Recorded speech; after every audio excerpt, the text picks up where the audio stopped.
Now that's a hint and a half for your ass. So we like technically Pinky and the Brain.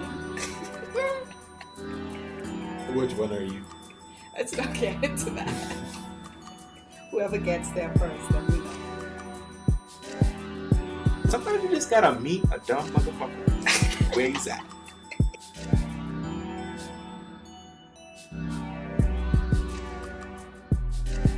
Welcome back. We back. It's good to be here. Good to be alive. Good to be free. Yeah, good to be free. Yeah, you tell me about it. Freedom! Freedom! Spread the word! It's interesting the way everything unfolded. A lot of people don't want to give credit to the rioters, but we're not rioters, protesters. Yeah. But it's safe to say that their actions definitely influence what's going on now. We're free, I guess. Free people once again under the Constitution, the entire Constitution, and not just one excerpt. You better shut the fuck up. FYI, Minnis. We're fighting for our rights around here. And man, I was looking out for y'all, trying to keep y'all alive, trying to be a good shepherd. Shepherd? I don't know. We felt like crabs in a cage, escape. You just get like a little piece of bread and some water on occasion. Okay. But now we're free to roam. He's island crab now. All right. Just for the record, we recording this right after Minnis' press conference or scolding. I don't know what to take this. Is this a good sign or a bad sign? Feel like chastisement, but so let's introduce the part. This hit and a half. We back. Shay and J-Dubb. Right back at it, chopping it up, chewing the fat. Yeah, just catching up on what's been going on, especially in the Bahamas, COVID era. So I mean, it's our duty, right? Get people. Yeah, the first time we talked about this, we were post first wave, so things were a bit different. People were socializing. Well, we ain't even hit the second wave yet. Good job. We are in the second wave. Yeah, we haven't peaked. No second wave. We haven't peaked. We're in the second wave, but we haven't peaked. Yeah. In the Bahamas, I would say y'all probably in a second wave. Oh. That first wave was a little bump. I agree. But this is usually how it goes. So the doctors say, the incredible Dr. Fauci. Second wave is always worse than the first. But in the States, we ain't hit our second wave yet. Yeah, y'all in for something, though. Believe that. Y'all can't finish the first wave. That's the problem. Yeah, I just get off from work. Me and my homie be catching up. And you let me know, Minnis had to tell you about your last day. And I was shocked. Yeah, I think everybody was shocked. Everybody was kind of scarred from the last effective immediately lockdown.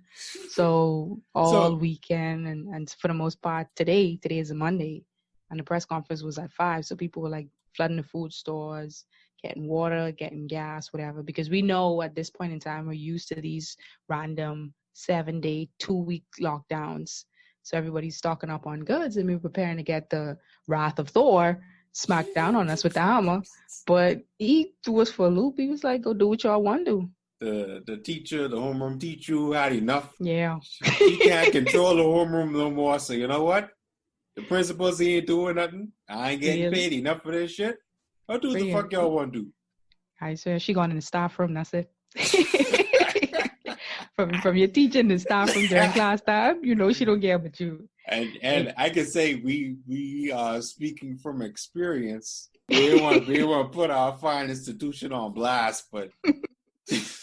So just so the listeners know, I don't know really what happened. I just heard some minor details. Spill the tea. Well, what kind of sort of happened is the health officials, a seasoned medical professional came in. She's in charge of contact tracing.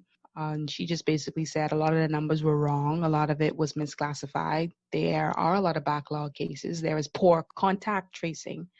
And the second wave is not as bad as they tried to make it seem, but it's bad nonetheless. And then Minnis came in, and we thought, okay, well, she's saying it ain't ugly, but it ain't pretty.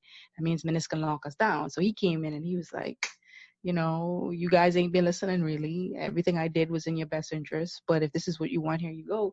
You got the beach, you got every restaurant, every store, every bar, you got everything open, everything you want to do. Is on you to be responsible, to social distance, to wear your mask. And of course we have, the police are going to enforce that too, but he's not placing any more restrictions on the public. I mean, there's like time restrictions, but you can do anything you want to do socially, basically. And so now, and if you die, you die. Now, if he dies, he dies. Pretty much. Okay. So restaurants open up. You could go sit down in a restaurant. Outdoor dining. Okay. And Okay. curbside takeout and stuff. So, so y'all basically doing what's going on in the States? Yeah, everything's opened back up. But obviously that hasn't been working in the States because you guys can't get out of your first wave. Well, Like, I'll have you know, I live in a New York, New Jersey area. Things haven't gone back to normal, but we are prospering. People are back out on the streets. People are working. The subway is up and running. Trains are running. Ubers are running. I was going to say Food is being delivered. Because the U.S. is so vast, things are good in New York and New Jersey, but things are getting bad in the Midwest. No, because it's traveling. The trend is traveling. It's moving throughout. This is the thing. I think it's more of a people thing and how people handle themselves. And I mean, Trump could say all he wants about Democratic-run states being the worst, but the fact is propaganda. Yeah. Yeah, if you are in a state where your governor and your mayor and your city representatives are telling people to wear a mask, and you tend to have more sensible constituents, then it seems less likely that the disease will spread because people wear their masks, they'll be conscientious about where they're going, when they're going. And also they'll be, using proper hygiene. Yeah. So I think, it's really up to Bahamians. Like, the ball is in your court. Like, at this point now, yes. Yeah, for damn sure now, because oh boy, really don't give a shit. But I can't blame him. He's faced a lot of pressure, and he had to do what he had to do in some situations. But it wasn't in the best interest. It wasn't in the best interest of the general public. So he wasn't being a utilitarian. He was being very dictatorish. He did what he had to do well. All right, so let's put our sociologist hats on. Let's take a macro view of this, because it's easy for us to say, oh, the people should buy food in advance, or the people should know this thing's gonna happen, they should be prepared. And it's also easy to say, well, Minnis being mean, Minnis being insensitive, Minnis being this, Minnis being that. So let's look at it, because what I've ascertained from being outside, being a Bahamian outside looking in, people are entrenched on both sides. People are saying, well, Minnis is right, you all should be on lockdown just to keep everybody safe. Whereas other people are saying, well, be sensitive towards the less fortunate in the Bahamas. Not everyone could afford to plan ahead, yada, yada, yada. So let's look at it from an objective standpoint on both sides. Where do we go wrong? And I think we should possibly start with Minnis. Question. We're talking about where did we go wrong in terms of COVID and managing the outbreak, or in the country's structure itself? Because a lot of the issues are because of the structure of the country. Well, that's a much larger question. You want to go macro. I think that is macro to me, because you can't say, oh, well, there's always going to be people living in poverty or below poverty. That's just a society in general. But why is it that these people, when times like this come up, there is no resources for them? That's a big issue. So, and this is why I think we should operate from the stance of COVID and the outbreak and trying to mitigate the issues with the outbreak, because those issues were always there. But this COVID thing is a new thing that we now have to navigate on top of the less fortunate and the underrepresented in our country. And I think Minnis did a poor job. I think he ruled ham-handedly. He could have been a little bit more innovative, creative, could have thought out of the box. And I don't think he had to look too far than his big-ass neighbors in the mansion to the north. Like a stimulus package, a little stimulus, a little stimmy for the people. A little stimmy. A little stimmy. I like that one. Yeah, I give one a little stimmy. But a little something for the less fortunate to get them out. And when you let people off lockdown, now granted, some people could act the ass and they could try to spend the money in the bar. They could try to pay back Susie and Jackie down the lane. Nevertheless, they are stimulating the economy. In some respects. That's the purpose of a stimulus. If you cannot leave and you cannot spend your resources But here's elsewhere. the thing. And so I think this takes us back to your previous statement about looking at this from a macro level, from what I've heard and speaking to Bahamians, just being a Bahamian outside looking in, Yeah. Bahamians are typically coming from two places. On the one side, you have the more middle class, affluent Bahamians saying, well, people know they should be able to get ready. They should be able to have more food in the house so they don't have to go to the food store every day. Right. And then on the other side, you have the less fortunate Bahamians or the people who are more sensitive or more inclined to be sensitive towards those sorts of people, saying you got to be sensitive towards the poor people. You can't expect them to always have everything figured out, yada, yada, yada. Right. And it's people who really feel like Minnis was doing the right thing. Yes, weirdos. I feel like those are people who generally law-abiding citizens, what the mind say is what I go on with. They don't really buck the trends. There's a word for those kind of people. What, lemmings? Samuel L. Jackson and Django. No. We don't need to go that far. I thought they act. No, they good Christian people. No. They like to follow the rules of the land. That's exactly what Samuel L. Jackson was. No, that's a different kind of thing. Okay. Anyway, so let's try and see if we can take an objective view of the issue here. Right. And take like a macro look at what was going on. Maybe we could look at what was done and what could be done better from the perspective of Minnis and also the people going through the epidemic. Okay. I guess from the inception, because I had nothing better to do, I was always on top of all the information that was put out in the news by the government, just trying to educate myself on what's going on internally, watching all these press conferences, reading the entire orders that come out to see all the details that maybe weren't said in the press conference. Mm-hmm. And I believe since April, May, Minnis has been announcing and letting everybody know that there's a resource on the Prime Minister's website where you can leave suggestions and they take these things into consideration. And every time he does a new press conference every week, he says, oh, there's been 10,000 this week, there's been 5,000 this week, whatever. But for months, it's been like 5 months now, you've never suggested any strategic plan on opening. The best thing that they did that was mediocre, and I must say it was mediocre because as quickly as it was done, it ended because that's how we got in the second wave. They had a phase plan, 1A, 1B, up to 5 when everything was open. And then the gradual phase, it worked effectively, but we fell off. As people, we fell off. Things got out of hand. Well, naturally, as people do. Yes, naturally, as people do. It's not ignorance or people just being excessive or Bahamians being Bahamians. It's a pandemic. But no. We're not going to rid the Bahamas of a pandemic. Like, let's keep it a buck. Let's keep it a buck, though. As people, as a mass of people, we're sheep. I won't claim that. Have I ever explained to you my made-up law of diminishing IQ? See, let me break this down for you. You know how they say 2 heads are better than 1? Yes. See, one would assume the more heads you put together, the smarter people would be and the better decisions that would be made. Yes. No. To the contrary, the more people you put together, the stupider they are. I wouldn't. Oh, you can't argue that, huh? Because it's true. No, I want to use the word correctly because I would never discount the people of this country. But I'd say this: there's a lot of poor judgment being executed everywhere because we know better in a lot of cases. Everybody, Minnis know better.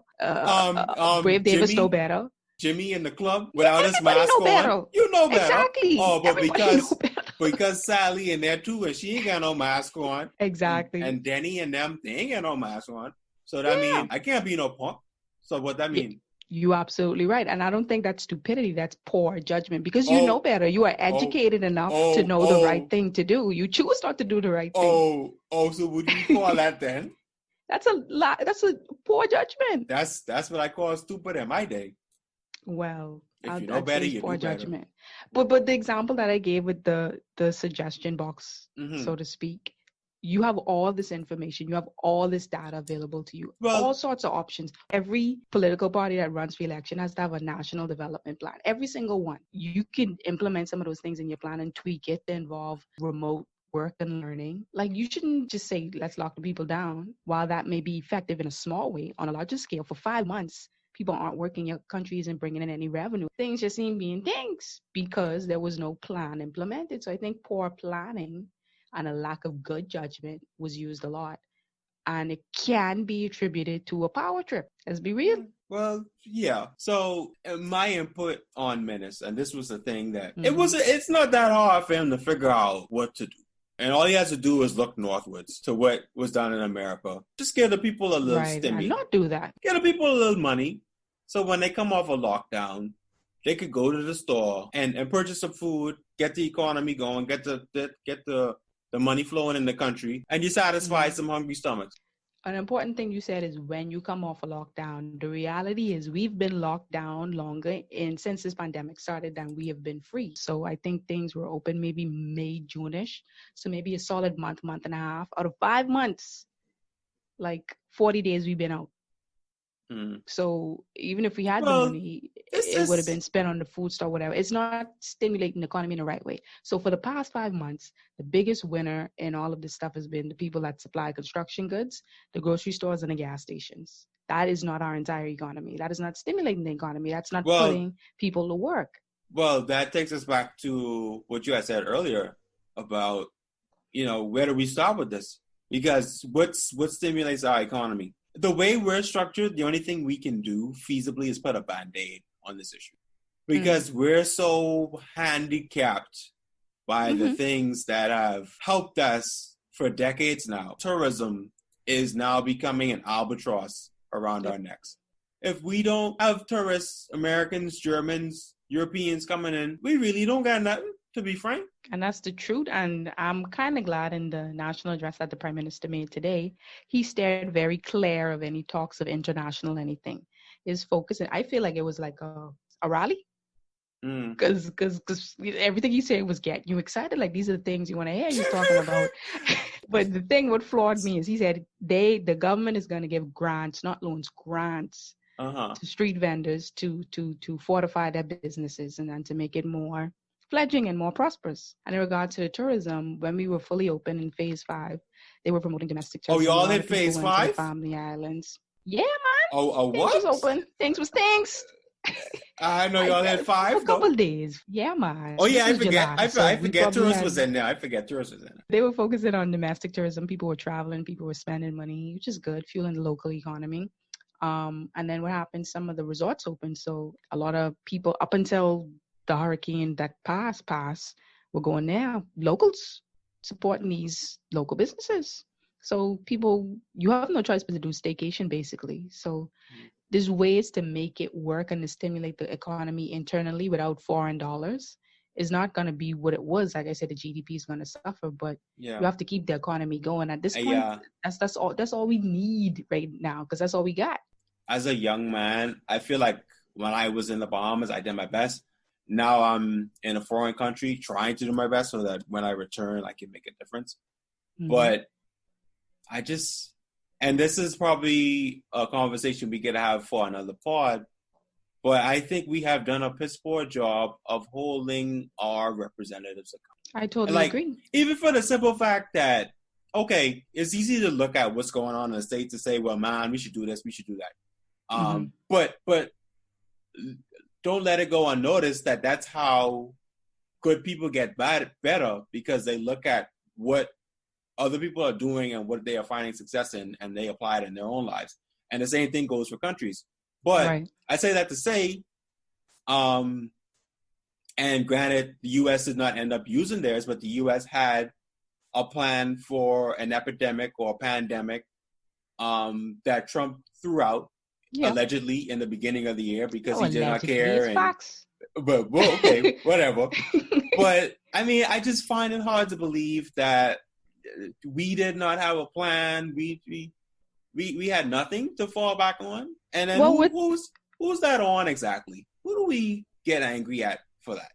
Well, again, I say it's the leadership, because every political party that runs for election has a national development plan. I get that. That's the first thing. And then again, it's a development plan. We're a developing nation. So while we were fortunate enough to have someone who is trained in infectious diseases, a qualified doctor that is in this country at this time, very fortunate. And we also have a medical doctor who is a prime minister, if I'm correct.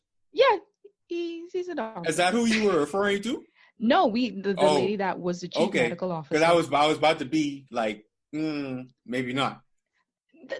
And that's the thing. Like, you would want to, in this time, turn on the faith of a trained medical doctor to lead the country. And yes, he was making decisions guided by the data, but the data was inaccurate, first of all. Right. Second of all, So you're making decisions that are in the best interest of health, but not the country and the economy.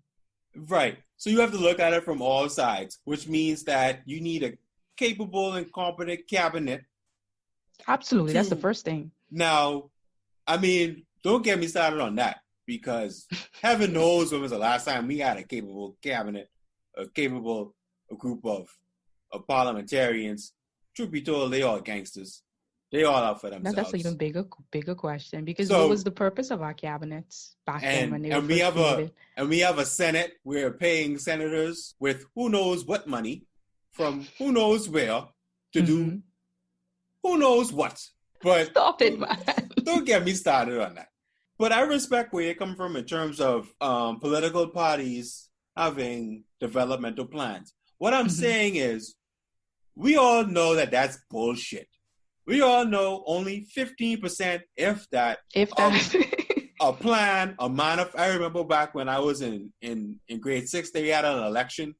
F&M had a fucking manifesto. Big My boy. God, man. A manifesto. And they still lose to the PLP. Wow. And the PLP shuck and jive. They ain't do shit. Always. When we was in college, DNA had this whole big platform. They shucking and jiving. They lose to the PLP. PLP come in. No plan, no organization.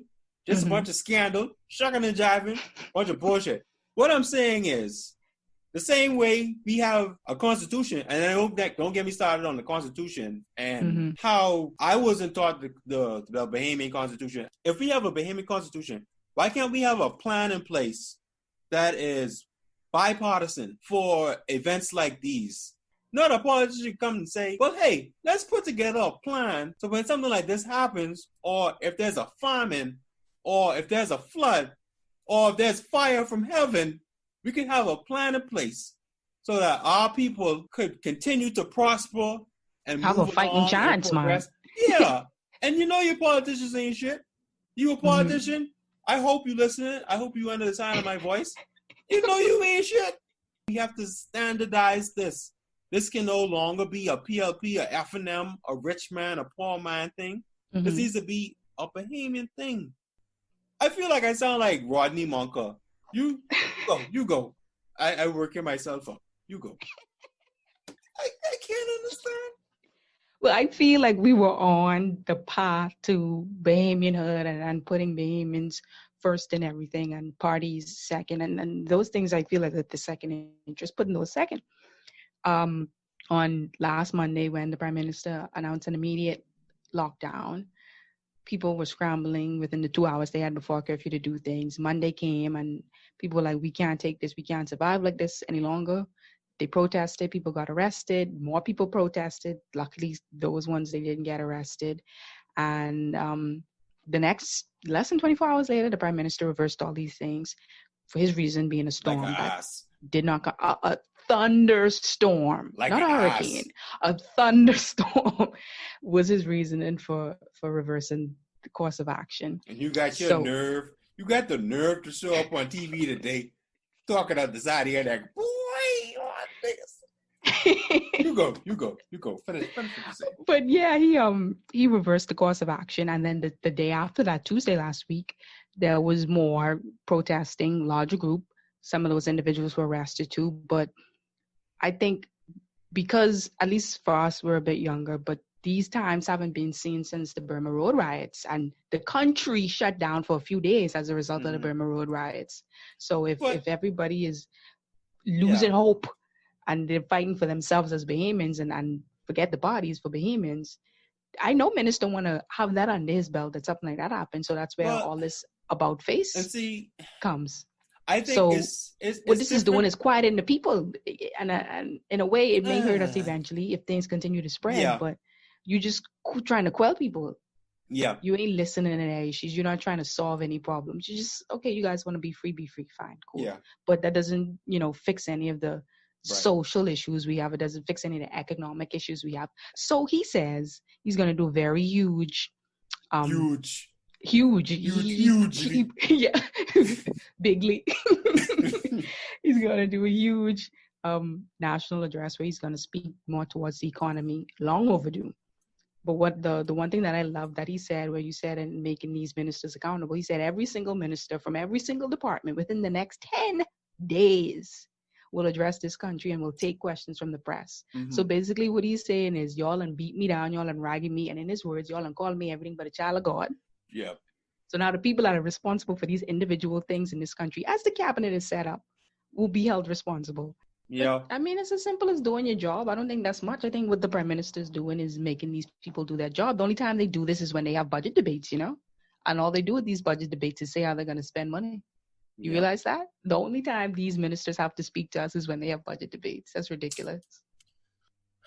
But yeah, I think it's time I think the protesting, it's a start. And I think it's a step in the right direction. And I would say, if you feel like you need to march, you need to walk, be safe, be careful, be sensible. But maybe it's time that we started to let people know that we're fed up. And election time is coming around again. Don't give away your vote for free. I hate to say it. People got to earn your vote. Totally agree. And do yourself a favor. That some people have a lot of spare time, some don't. But the Constitution is free online. There's a lot of small booklets that lay it out in layman's terms that you can purchase. Maybe available for PDF, but there's a lot of important things in there that you should note. Read that and read the Employment Act, because a lot of people don't know their rights in this country, and it's sad. Mm-hmm. Now that's a hint and a half for that ass. You might have been a little bit riled up, but it's because we're passionate about our country and our lives and the future. Charged up. We were supposed to do our little Richie Spice tribute. Fittest of the fittest, or the fittest of the fittest shall survive. That's what Minnis was on today. He gave us the Hunger Games kiss. Yeah, he had that pumping up in his office before he come on. Yeah, you guys be safe. Wear your mask. Still going through a pandemic, even though things are open. Like and subscribe. It's free. Please like and subscribe. Can't ask enough. Please some comments. It don't cost you anything. 2 seconds of your time. Let us know. And share. And then we'll be back. Yeah, catch you guys next time. Take care. Be safe.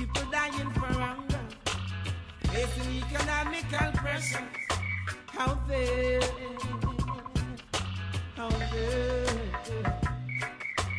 there, people worry out there. Say too much guns in the streets. The innocent pay the price while they're fighting for power. Out there.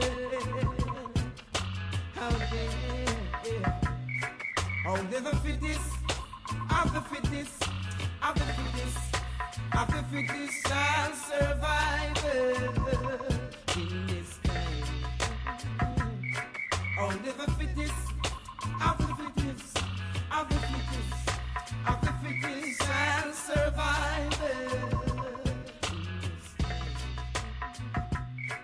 Oh, they're the fittest of the fittest of the fittest of the fittest shall survive.